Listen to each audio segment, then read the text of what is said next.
অভিনেতা রাহুল অরুণোদয় বন্দ্যোপাধ্যায়ের এই অকাল প্রয়াণ আকস্মিক এই ঘটনায় কিন্তু সকলেই হতচকিত, শোকস্তব্ধ।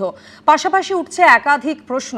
গতকাল রাতেই রাহুলের দেহ নিয়ে আসা হয়েছে তমলুক মেডিকেলে। মৃত্যুর প্রকৃত কারণ জানতে আজ তার দেহের ময়না তদন্ত হবে। সেই বিষয় নিয়ে আরো বিস্তারিত আমাদের জানাবেন অপর প্রতিনিধি সন্দীপ সরকারও সরাসরি আমাদের সঙ্গে রয়েছেন। সন্দীপ, হাসপাতাল সূত্রে কি জানতে পারছো? দেখো, কালকে গভীর রাতে মৃতদেহ এসে পৌঁছেছে তমলুক মেডিকেল কলেজ হাসপাতালে।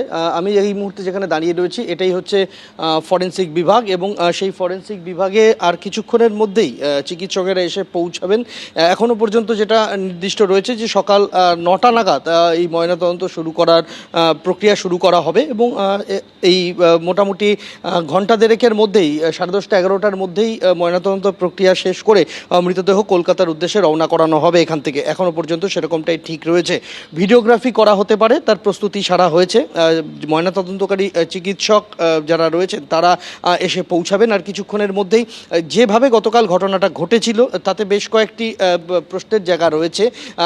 তিনি কিভাবে পড়ে গেলেন, তিনি কিভাবে জলে ডুবলেন, এবং যেটা এখনও পর্যন্ত বিভিন্ন বয়ান থেকে যেটা উঠে এসেছে যে তিনি সমুদ্রের দিকে অনেকটা চলে গিয়েছিলেন এবং প্রায় কোমর সমান জল ছিল, সেখানেই তিনি কোনোভাবে দেহের ভারসাম্য হারান এবং তিনি পড়ে যান। এবং তারপরে তার যে সহ অভিনেত্রী, যার সাথে তার যে সিনেমার যে অংশটার শুটিং চলছিল, সেই জায়গাতে তার সহ অভিনেত্রী তিনিও পড়ে গিয়েছিলেন, তাকে বাঁচানো গিয়েছে, কিন্তু রাহুল বাবুকে বাঁচানো যায়নি।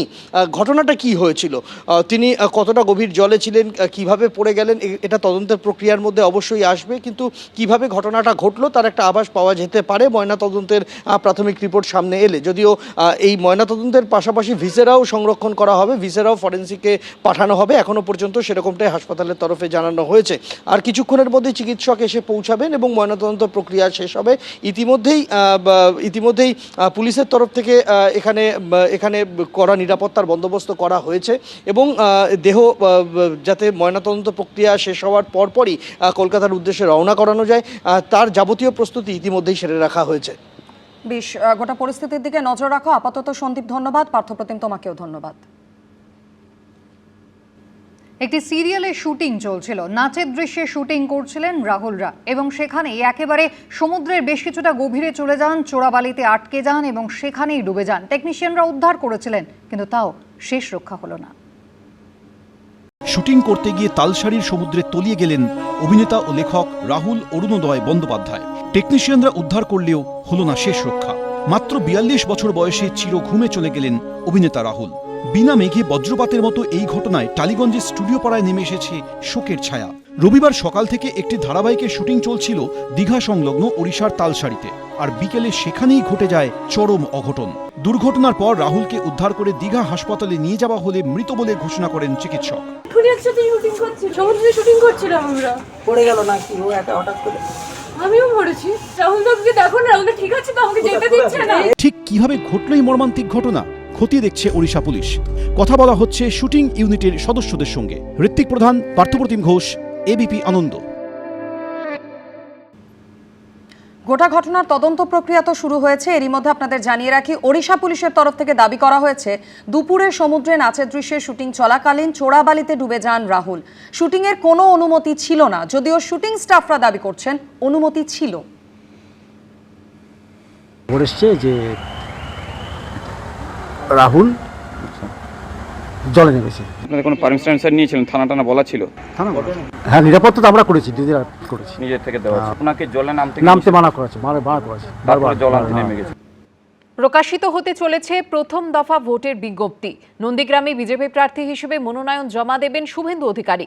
মনোনয়ন জমার আগে তৃণমূলের বিরুদ্ধে প্রতিহিংসার রাজনীতির অভিযোগ করেন তিনি। শুভেন্দু অধিকারীর অভিযোগের পাল্টা জবাব দিয়েছে তৃণমূল। পশ্চিমবঙ্গে ভোটের নির্ঘণ্ট আগেই ঘোষণা হয়েছে 23 এপ্রিল প্রথম দফার ভোট। সোমবার প্রকাশিত হতে চলেছে প্রথম দফা ভোটের বিজ্ঞপ্তি। প্রথম দফায় মনোনয়ন জমা দেওয়ার শেষ তারিখ 6 এপ্রিল। প্রথম দফায় 152 আসনের মধ্যে অন্যতম নজরকাড়া কেন্দ্র নন্দীগ্রাম। সূত্রের খবর, সোমবার ওই কেন্দ্রের বিজেপি প্রার্থী হিসেবে হলদিয়া মহকুমা শাসকের দপ্তরে মনোনয়ন জমা দেবেন বিরোধী দলনেতা শুভেন্দু অধিকারী। আগামীকাল হলদিয়ায় বেলা 12টার সময় নন্দীগ্রামের জন্য মনোনয়নপত্র দাখিল করবেন শুভেন্দু অধিকারী। মনোনয়ন দাখিল করবার সময় কেন্দ্রীয় মন্ত্রী শ্রী ধর্মেন্দ্র প্রধান, ভারতীয় জনতা পার্টির প্রাক্তন সাংসদ, রাজ্য সভাপতি এবং খড়গপুরের এই নির্বাচনের প্রার্থী শ্রী দিলীপ ঘোষ উপস্থিত থাকবেন। মনোনয়নের জন্য এদিন শুভেন্দু অধিকারীর হাতে দলীয় প্রতীক তুলে দেন বিজেপি রাজ্য সভাপতি শ্রমিক ভট্টাচার্য। মনোনয়ন জমার আগে শাসক দলের বিরুদ্ধে প্রতিহিংসার রাজনীতির অভিযোগ তুলেছে বিজেপি। 11 মাসের বেশি সময় বিধানসভায় সাসপেন্ড ছিলেন। এখনো পর্যন্ত বিরোধী দলনেতাকে সভা করবার জন্য 104 বার কলকাতা হাইকোর্টের দরজায় কড়া নাড়তে হয়েছে। সার্টিফিকেট নিতে যাবার সময় তার গাড়ির ওপরে পাথর বৃষ্টি, তার গাড়িতে পেট্রোল ঢেলে জীবন্ত পুড়িয়ে মারার চেষ্টা, সমস্ত বাধা পেরিয়ে তাকে এখানে আসতে হয়েছে। 21-এর জয়, লোডশেডিং এর জয়। আমরা দলের পক্ষ থেকে বলেছিলাম যে 2024-এর লোকসভা নির্বাচন শুধুমাত্র নন্দীগ্রাম সেগমেন্টে তৃণমূল কংগ্রেস লিড নিয়ে দেখান, তারা সেখানে জয় নিতে পারেন। সিম্বল প্রদান করে গুরু দায়িত্ব দিয়েছেন, নন্দীগ্রামে মার্জিন বাড়িয়ে ভবানীপুরে হারাতে হবে। ওনার দাঁত নখ সব বের করে সেটা মানুষ দেখতে পাবে। আগাম আপনাদের কাছে জানিয়ে দিলাম 32 ক্রিমিনাল কেসেস, যেটা আমাকে কালকে হলফনামায় দিতে হবে। বিজেপির এই অভিযোগের পাল্টা জবাব দিয়েছে তৃণমূল। ভবানীপুরে 50,000 ভোটে মমতা বন্দ্যোপাধ্যায় জিতবেন।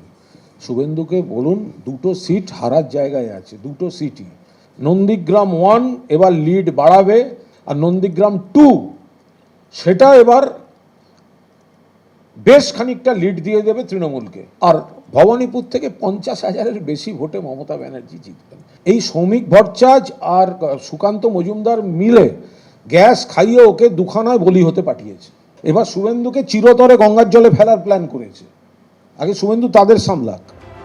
অন্যদিকে প্রথম দফা ভোটের বিজ্ঞপ্তি প্রকাশের আগে ব্যালট পেপারে ভোট কারচুপি রুখতে কমিশনের কাছে আবেদন করেছে ভোটকর্মী ঐক্যমঞ্চ ও বিএলও ঐক্যমঞ্চ। যারা ভোটকর্মী ভোট করাতে যান, প্রিজাইডিং অফিসার এবং পোলিং অফিসার, তারা ব্যালট পেপারে ভোট দেন। আমরা যেটা দেখেছি গত কয়েকটা নির্বাচনে, সেটা হচ্ছে যে ব্যালট বক্সটা খোলা থাকে, আর এই ব্যালট বাক্স খোলা থাকলে যে কোনো ভোটই, মানে যে ভোটটা কাস্টিং হয়েছে আর কি, সেই ব্যালট পেপারটা বের করে নিয়ে সেখানে কিন্তু ম্যানিপুলেট করার যথেষ্ট সুযোগ আছে। প্রতিটি ট্রেনিং সেন্টারে খুব দ্রুততার সঙ্গে যাতে সিল্ড ব্যালট বক্স পাঠানো হয়। আর 2 নম্বর ব্যাপার হচ্ছে যে যত পোলিং পার্সোনালকে ব্যালট পেপার ইস্যু করা হচ্ছে তার জন্য একটা রেজিস্টার থাকা দরকার ওই ট্রেনিং সেন্টারে। এটা সিওকে খুব দ্রুততার সঙ্গে ব্যবস্থা নিতে হবে। দেখুন, বিএলও ঐক্যমঞ্চ এতদিন জানতাম কোঅর্ডিনেশন কমিটি, বাম, এদের দ্বারা মদতপুষ্ট ছিল। এখন কখন যে তলায় ফুটকি লেগে গেছে বোঝা যাচ্ছে না। আসলে ওনারা নিজেরাও জানেন যে বাংলার মানুষের কাছে তারা প্রত্যাখ্যাত শক্তি। তার জন্য নির্বাচন কমিশনকে দিয়ে যত রকম প্রসেস আছে, নির্বাচনটাকে যাতে ভণ্ডুল করে দেওয়া যায়, পকলমে পেছন থেকে ব্যাকডোর দিয়ে রাষ্ট্রপতি শাসন যেরকমভাবে এখন হচ্ছে, দেখছেন সমস্ত বদল হয়ে যাচ্ছে, বদলি হয়ে যাচ্ছে, এই প্র্যাকটিসটাকে দিয়ে বাংলা দখল করার চেষ্টা করা হচ্ছে। 4 মে ভোটের ফল ঘোষণা, সেদিনই স্পষ্ট হবে জনতার রায় কোন দিকে। অনির্বাণ বিশ্বাস, শিবাশিস মৌলিক, প্রবীর চক্রবর্তী, এবিপি আনন্দ। এবিপি আনন্দ, এগিয়ে থাকে, এগিয়ে রাখে।